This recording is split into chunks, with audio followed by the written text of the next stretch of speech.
పరమహంస స్వాధ్యాయ ఛానల్కు స్వాగతం.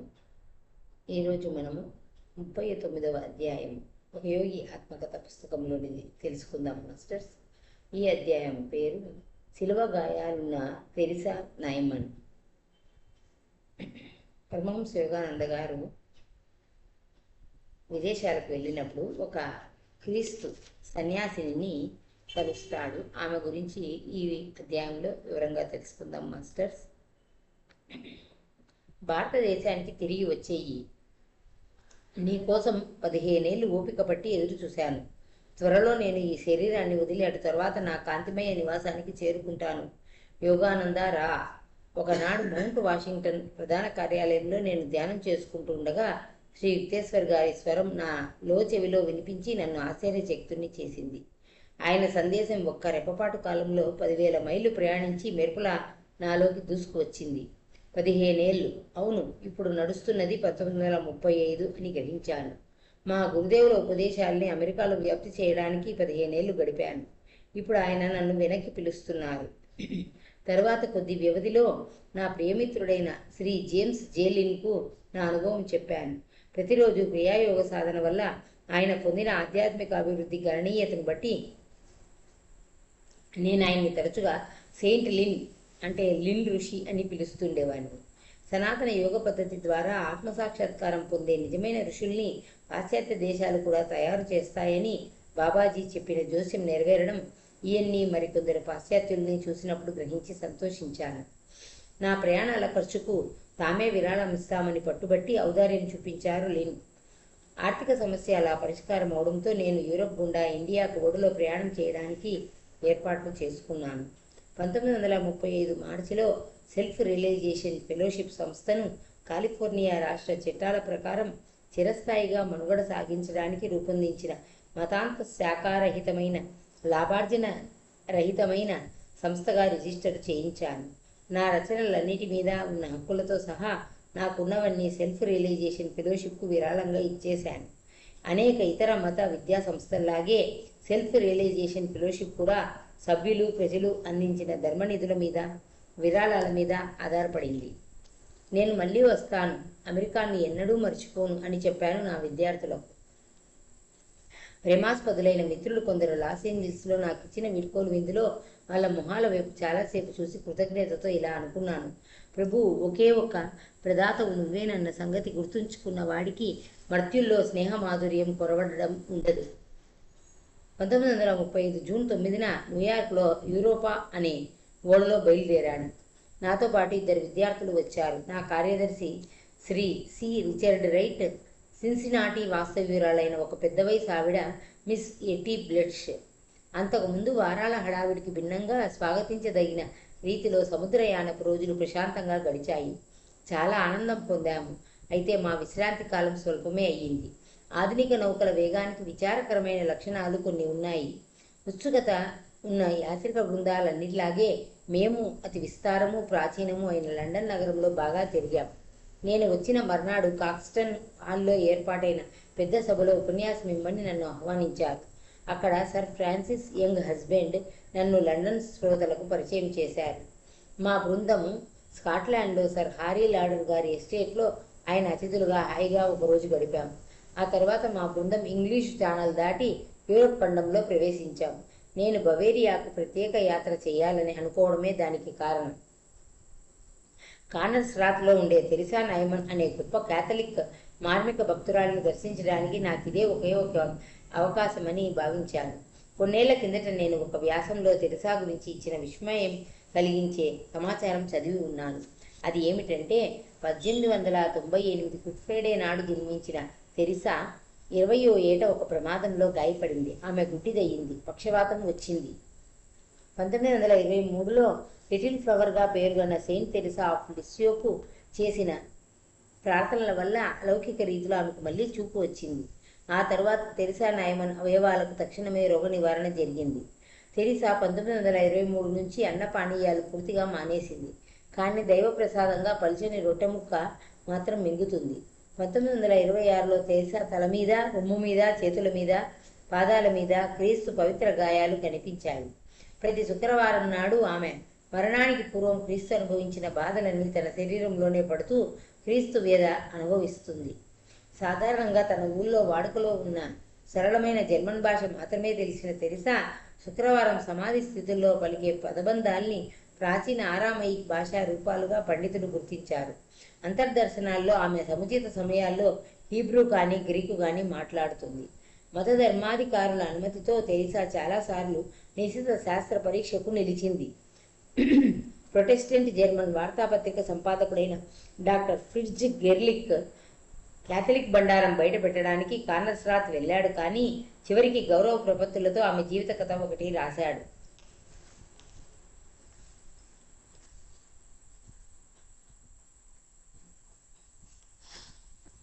ఎప్పటిలాగే నేను ప్రాచ్య పాశ్చాత్యాల్లో ఎక్కడైనా సరే ఒక సాధువుని కలుసుకోవడం అంటే ఎంతో కుతూహలపడేవాణ్ణి. మా యాత్రా బృందం జూలై 16న కార్నర్స్రాత్ విచిత్ర గ్రామంలో అడుగు పెడుతుంటే నాకెంతో ఆనందం కలిగింది. యుద్ధ సంవత్సరాలు మొదలుకొని తెరిసా ఏడాదిలో కొన్ని పవిత్ర దినాల్లో తప్ప ఆ వ్యధ ప్రతి శుక్రవారం అనుభవించేది కాదు. ఆమె జీవితాన్ని గురించిన వచ్చిన పుస్తకాలు ఇవి: Teresa Neumann, a stigmatist of our day, మన కాలపు క్షత చిహ్నధారిణి, Teresa Neumann, further chronicles of Teresa Neumann. ఈ రెండు ఫ్రెడరిక్ రిటర్ వాన్ లామా రాసినవి. ఏపీ షింబర్గ్ రాసిన ద స్టోరీ ఆఫ్ తెరిసా నైమన్. ఇవన్నీ విస్కాన్సిస్లోని మిల్వాకీలో ఉన్న బ్రూస్ పబ్లిషింగ్ కంపెనీ ప్రచురించింది. జోహీనెస్ స్టెయినర్ రాసిన తెరిసా నైమన్ న్యూయార్క్లో స్టేటస్ ఐలాండ్లోని ఆల్ఫా హౌస్ ప్రచురించింది. బవేరియా రైతులు మేము అమెరికా నుంచి తీసుకొచ్చిన ఫోర్డు కారును, అందులో ఉన్న రకరకాల మనుషుల్ని ఒక అమెరికన్ యువకుడు ఎప్పటిలాగే నేను ప్రాచ్య పాశ్చాత్యాల్లో ఎక్కడైనా సరే ఒక సాధువును కలుసుకోవడం అంటే ఎంతో కుతూహలపడేవాణ్ణి. మా యాత్రా బృందం జూలై 16న కార్నర్స్రాత్ విచిత్ర గ్రామంలో అడుగు పెడుతుంటే నాకెంతో ఆనందం కలిగింది. బవేరియా రైతులు మేము అమెరికా నుంచి తీసుకువచ్చిన ఫోర్డు కారును, అందులో ఉన్న రకరకాల మనుషుల్ని ఒక అమెరికన్ యువకుడు, ఒక వృద్ధురాలు, పొడుగాటి జుట్టును కోటు కాలర్లోకి దోపుకొని ఉన్న గోధుమ ఛాయ గల తూర్పు దేశీయుణ్ణి చూసి చాలా కుతూహలం కనబరిచారు. కానీ దురదృష్టవశాత్తు పాతకాలం నాటి ఒక నుయ్యి పక్కన పూస్తున్న జిరేనియం పూలతో శుభ్రంగా అందంగా ఉన్న తెరిసా కుటీరం చెడీ చెప్పుడు లేకుండా మూసి ఉంది. ఇరుగు పొరుగు వాళ్ళు కానీ, ఆ మాటకు వస్తే పక్క నుంచి వెళ్ళిన పోస్ట్మెన్ కానీ మాకేమీ సమాచారం ఇవ్వలేకపోయారు. వాన పడ్డం మొదలైంది. ఇంకా వెళ్ళిపోదామని అన్నారు మా సహచరులు. తెరిసా దగ్గరికి దారి తీసే ఉపాయం ఏదో ఒకటి తెలుసుకునే వరకు నేను ఇక్కడే ఉంటాను అన్నాను మొండి పట్టుదలతో. 2 గంటలు గడిచాక కూడా మేము విసుగు పుట్టించే వానలో మా కారులోనే కూర్చొని ఉన్నాం. ప్రభు, ఆమె ఇక్కడి నుంచి అదృశ్యమైనట్లయితే నన్నెందుకు తీసుకువచ్చావయ్యా ఇక్కడికి అంటూ నిష్ఠురమాడుతూ నిట్టూర్చాను. ఇంతలో ఇంగ్లీషు మాట్లాడే ఒక ఆయన మా పక్కన ఆగాడు. తన వల్ల ఏమైనా సహాయం కావాలంటే అడగమన్నాడు మర్యాదగా. తెరిసా ఎక్కడుందో నాకు ఖచ్చితంగా అయితే తెలీదు, కానీ ఆవిడ తరచుగా ఇక్కడికి 8 మైళ్ళ దూరంలో ఐక్స్టాట్ యూనివర్సిటీలో విదేశీ భాషలు నేర్పే ప్రొఫెసర్ ఫ్రాంజ్ వుడ్జ్ గారింటికి వెడుతూ ఉంటుంది అన్నాడు ఆయన. మర్నాడు పొద్దున మేము ప్రశాంతమైన ఐక్స్టాట్ పట్టణానికి వెళ్ళాం. డాక్టర్ వుడ్జ్ మమ్మల్ని సాదరంగా పలకరించారు. ఇంటి దగ్గర? అవును, తెరిసా ఇక్కడే ఉంది. నిన్ను చూడ్డానికి ఎవరో వచ్చారని మా గురించి ఆమె కబురు పంపాడు ఆయన. కబురు తీసుకువెళ్ళినతను ఆమె సమాధానంతో తిరిగి వచ్చాడు. తమ అనుమతి లేకుండా ఎవరినీ చూడవద్దని బిషప్ నాకు చెప్పినప్పటికీ భారతదేశపు భగవద్భక్తునికి నేను స్వాగతం చెబుతాను. ఈ మాటకు నేను గాఢంగా చెలించి డాక్టర్ వుడ్జ్ వెంబడి మేడ మీద గదిలోకి వెళ్ళాను. శాంతి ఆనందాల పరివేశంతో ప్రకాశిస్తున్న తెరిసా వెంటనే లోపలికి వచ్చింది. ఆమె నల్లటి గౌను, మల్లెపువ్వు లాంటి తెల్లటి తలముసుగు వేసుకొని ఉంది. అప్పటికి ఆమె వయసు 37 అయినా కూడా అంతకన్నా చిన్నదానిలా కనిపిస్తుంది. ఆమెలో శిశు సహజమైన స్నిగ్ధత, ఆకర్షణ ఉన్నాయి. ఆరోగ్యంగా తీర్చిదిద్దినట్టుగా ఉన్న రూపంతో, గులాబీ చెక్కిళ్లతో ఉల్లాసంగా ఉన్న ఈమె ఏమీ తినని సాధ్వి. అతి మృదువైన కరచాలనంతో తెరిసా నాకు స్వాగతం చెప్పింది.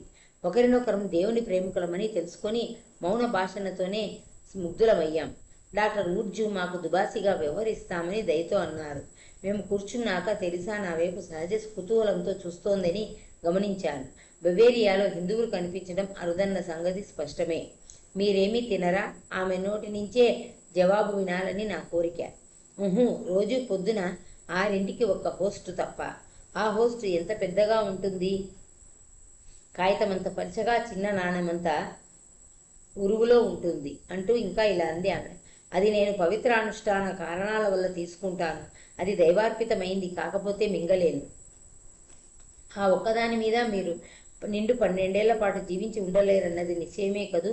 నేను దేవుడి వెలుగు వల్ల జీవిస్తున్నాను. ఆమె జవాబు ఎంత స్పష్టంగా ఉంది, ఎంత ఐన్స్టైన్ పద్ధతిలో ఉంది. శక్తి ఆకాశం నుంచి, సూర్యుడి నుంచి, గాలి నుంచి మీ ఒంట్లోకి ప్రసరిస్తున్నట్లు మీరు అనుభూతి పొందుతారని నాకు సుస్పష్టమవుతోంది. చెటుక్కున ఆమె ముఖంలో ఒక చిరునవ్వు విరిసింది. నేను ఎలా జీవిస్తానో మీరు గ్రహించారని తెలిసి చాలా సంతోషిస్తున్నాను. మనిషి కేవలం రొట్టె వల్ల కాకుండా దేవుడి నోటి నుంచి వెలువడ్డ ప్రతి మాట వల్ల జీవిస్తాడు అంటూ క్రీస్తు పలికిన సత్యానికి మీ పవిత్ర జీవితం నిత్య ప్రత్యక్ష నిరూపణం. మనిషి శరీరం అనే బ్యాటరీ కేవలం స్థూలమైన ఆహారం వల్ల కాకుండా స్పందనశీలక విశ్వశక్తి మాట లేదా ఓం వల్లనే పనిచేస్తోంది. ఆ అదృశ్య శక్తి మధ్యాముఖం అనే ద్వారం గుండా మానవ శరీరంలోకి ప్రసరిస్తుంది. శరీరంలోని ఈ ఆరో కేంద్రం మెడకు వెనకాల వెనుభావంకు సంబంధించిన 5 చక్రాలకు పైన ఉంటుంది. శరీరానికి సరఫరా అయ్యే విశ్వప్రాణ శక్తి ప్రధాన ప్రవేశ ద్వారం అనే మధ్యాముఖం అంటే మెడుల్ల కనుబొమ్మల మధ్య ఉండే ఒంటికన్నులోని కూటస్థ చైతన్య కేంద్రంతో ద్విముఖంగా కలిపి ఉంది. ఆ ఒంటికన్ను మానవుడి సంకల్ప శక్తికి స్థానం. అప్పుడు విశ్వశక్తి మెదడులో ఉన్న 7వ కేంద్రంలోకి వచ్చి చేరి అక్కడ నిలకడగా ఉండి అనంత శక్తుల్ని పుంజీవింపచేసుకున్న ఆశ్రయంలా ఉంటుంది. దీన్నే వేదాంతంలో కాంతిరూపకమైన సహస్రార కమలంగా చెప్పారు. బైబిల్లో ఓంకారాన్ని పరిశుద్ధాత్మ లేదా సృష్టిని అంతటినీ దైవపరంగా నిలిపి ఉంచే అదృశ్య ప్రాణశక్తిగా ప్రస్తావించడం జరిగింది. ఏమిటి? మీ దేహం మీలో ఉన్న పరిశుద్ధాత్మకు ఆలయమని, అది మీకు దేవుడు అనుగ్రహించిందని, మీరు మీ సొత్తమి కారని మీకు తెలియదా అని బైబిల్లో చెప్పబడి ఉంది. నేను చేసిన వ్యాఖ్యకు ఆమె మళ్ళీ ఆనందం ప్రకటించింది. అది నిజానికి అంతే. ఈనాడు నేను ఈ భూమి మీద ఉన్నానంటే దానికి ఉన్న కారణాల్లో ఒకటి, మానవుడు కేవలం తిండి వల్లనే కాకుండా దేవుడి అదృశ్య కాంతి వల్ల బతకగలడని నిరూపించడానికి.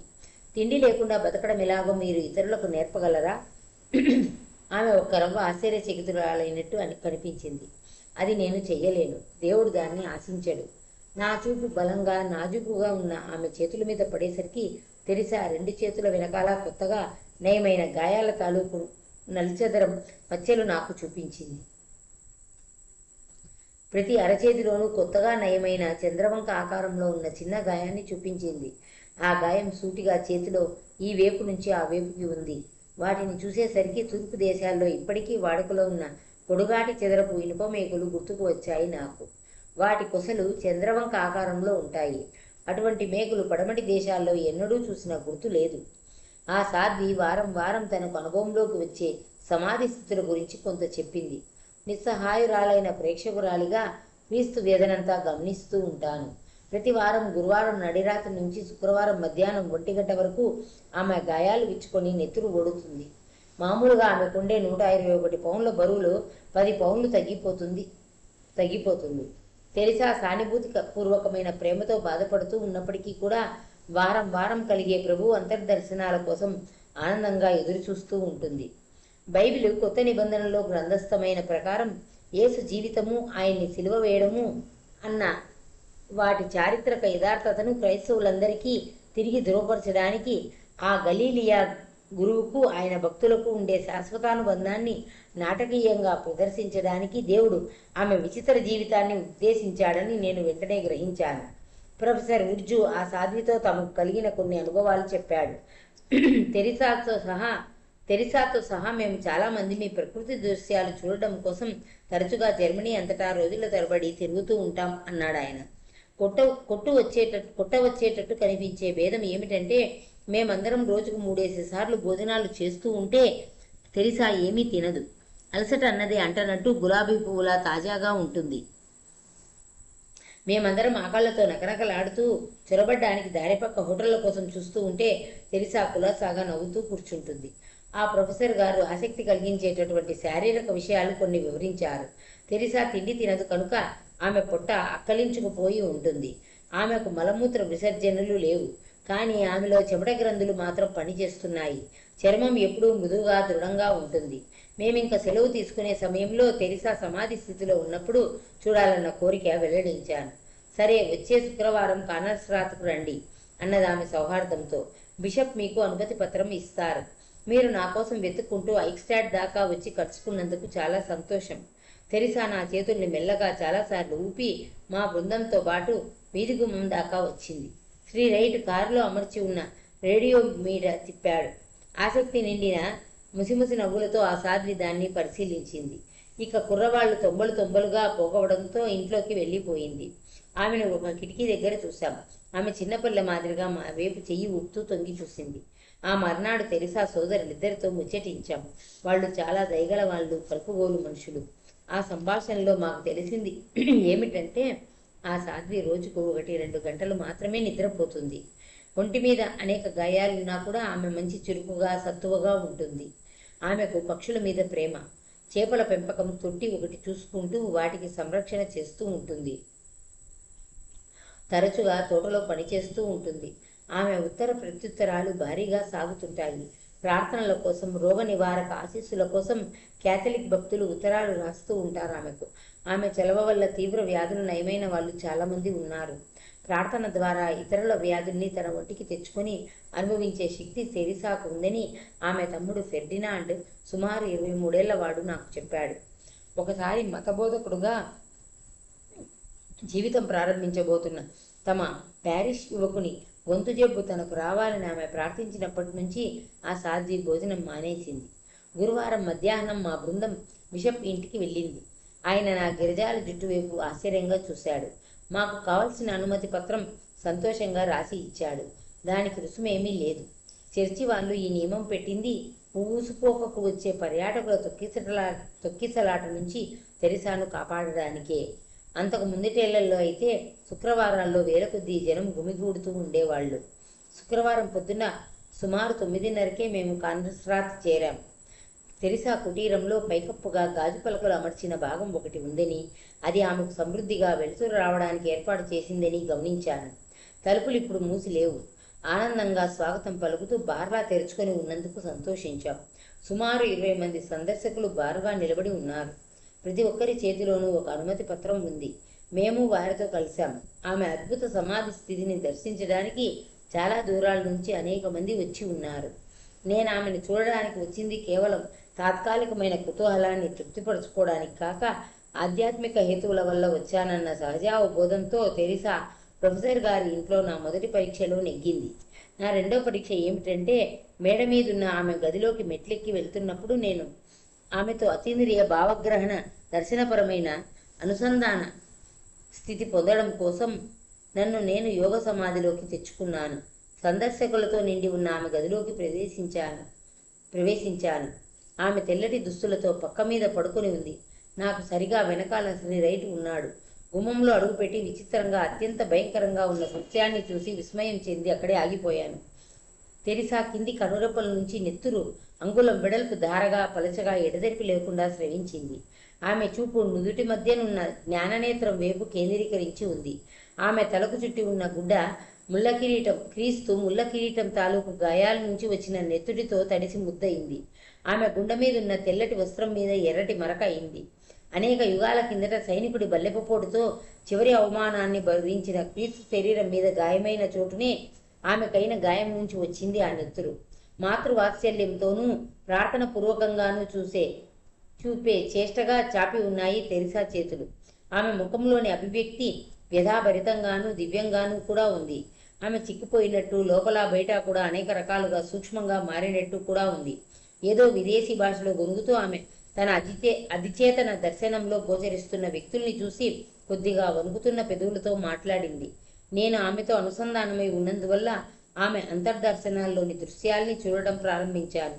అపహాస్యం చేస్తున్న జనసమూహం మధ్యలో సిలువ కొయ్యలు మోసుకు వెళ్తున్న యేసును గమనిస్తోందామె. గాబరాగా చెటుక్కున తల ఎత్తింది. ఆ క్రూర భారం కింద ప్రభువు పడిపోయాడు. అంతర్దర్శనం అదృశ్యమయ్యింది. గుండె తరుక్కుపోయే జాలితో తెరిసా బరువుగా తలగడ మీదికి వాలిపోయింది. నేను రావడానికి ముందు గడిచిన గంటల్లో తెరిసా క్రీస్తు జీవితంలోని తుది 10 రోజుల అంతర్దర్శనాలు అనేకం పొందింది. మామూలుగా ఆమె సమాధి స్థితి కడపటి రాత్రి విందు వెంబడి జరిగిన సంఘటనల దృశ్యాలతో మొదలయ్యి శిలువ మీద క్రీస్తు మరణంతో గాని అప్పుడప్పుడు ఆయన్ని సమాధి చేయడంతో గాని ముగుస్తూ ఉంటుంది. సరిగ్గా ఈ సమయంలో నా వెనకాల దబీమని పెద్ద చెప్పుడయింది. ఒక్క క్షణం తల తిప్పి చూశాను. సాగిలబడ్డ ఒక శరీరాన్ని ఇద్దరు మనుషులు సాయం పట్టి తీసుకువెళ్లడం గమనించాను. అప్పటికింకా నేను గాఢమైన అధిచేతన స్థితిలోంచి బయటికి వస్తున్నందువల్ల పడిపోయిన మనిషిని వెంటనే పోల్చలేకపోయాను. మళ్ళీ నా కళ్ళని తెరిసి ఆ ముఖం మీద నిలిపాను. నెత్తుడి వాగు వల్ల చావు దగ్గర పడ్డవాడి ముఖం పాలిపోయినంతగా పాలిపోయిన ఆమె ముఖం ఇప్పుడు పరిశుద్ధతను పవిత్రతను ప్రసరింపజేస్తూ ప్రశాంతంగా ఉంది. అటు తర్వాత నా వెనకాల శ్రీ రైట్ను చూశాను. అతను చెంపకు చెయ్యి ఆంచుకొని నిలబడ్డాడు. చెంప నుంచి నెత్తురు ఓడుతోంది. డిక్ పడిపోయిన వాడివి నువ్వా అంటూ అదురుదాగా అడిగాను. అవునండి. ఆ భయంకర దృశ్యం చూసి మూర్ఛపోయాను. బాగుంది. తిరిగి వచ్చి ఆ దృశ్యాన్ని మళ్ళీ చూసే ధైర్యం ఉంది నీకు అన్నాను ఓర్పుగా కాసుకొని ఉన్న యాత్రికుల బారును గుర్తు చేసుకొని నేను శ్రీ రైట్ మౌనంగా తెరిసాకు వీడ్కోలు చెప్పి ఆమె పవిత్ర సన్నిధి నుంచి బయటికి వచ్చాం. ఆ మర్నాడు మా బృందం దక్షిణ దిశకు సాగింది. రైలు బల్ల మీద ఆధారపడ్డక్కర లేకుండా పల్లెపట్టుల్లో ఎక్కడ కావాలనుకుంటే అక్కడ మా ఫోర్డు కారును ఆపగలిగినందుకు సంతోషించాం. Germany, Holland, France, Swiss Alps గుండా మేము సాగించిన యాత్రలో ప్రతి క్షణం మమ్మల్ని ఆనందభరితుల్ని చేసింది. ఇటలీలో అసిసీకి ప్రత్యేకంగా ప్రయాణం పెట్టుకున్నాం. వినయస్వరూపుడైన సెయింట్ ఫ్రాన్సిస్ గౌరవార్థం ఏర్పాటు చేసుకున్నది. గ్రీసుతో మా యూరోప్ పర్యటన ముగిసింది. అక్కడ మేము ఎథీనియన్ దేవాలయాలు సందర్శించాం. సాధుసత్తమునైన సోక్రటీస్ తన ప్రాణం తీసే విషం తాగిన ఖైదు కొట్టు చూశాం. ప్రతి చోట తమ కల్పనలను చలవరాతి మీద సాక్షిభూతం కావించిన ప్రాచీన గ్రీకుల కళాకౌశలానికి ప్రతి ఒక్కరూ ముగ్ధులవుతారు. 1948 మార్చి 26వ తేదీన జర్మనీ నుంచి వచ్చిన ఐఎన్ఎస్ వార్తలో ఇలా ఉంది. ఈ గుడ్ ఫ్రైడే నాడు ఒక జర్మన్ కర్షక స్త్రీ మంచం మీద పడుకొని ఉంది. సిలువ వేసిన మేకుల వల్ల, ముళ్ళ కిరీటం వల్ల క్రీస్తు శరీరం మీద ఎక్కడెక్కడి నుంచి నెత్తురు ఓడిందో ఆమె శరీరంలోని ఆ భాగాల్లో తల మీద, చేతుల మీద, భుజాల మీద నెత్తుడి మరకలున్నాయి. వేల కొద్దీ జనం విస్మితులైన జర్మన్లు, అమెరికన్లు తన కుటీరంలో మంచం మీద ఉన్న తెరిసా నైమన్ పక్క నుంచి నిశ్శబ్దంగా నడుస్తూ సాగిపోయారు. ఈ మహాక్షత చిహ్నదారిని 1962 సెప్టెంబర్ 18వ తేదీన కాన్రస్రాత్లో మరణించింది. సోక్రటీస్కు ఒక హిందూ మునికి జరిగిన వాగ్వాదాన్ని గురించి యూసేబియస్లో ఒక చోట ఇలా చెప్పడం జరిగింది. అరిస్టోజీనస్ అనే సంగీతకారుడు భారతీయుల్ని గురించి ఈ కింది కథ చెప్పాడు.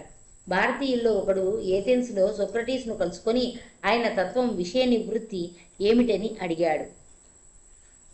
మానవ దృగ్విషయాల అనుశీలన అని జవాబిచ్చాడు సోక్రటీస్. దీనికి ఆ భారతీయుడు విరగబడి నవ్వాడు.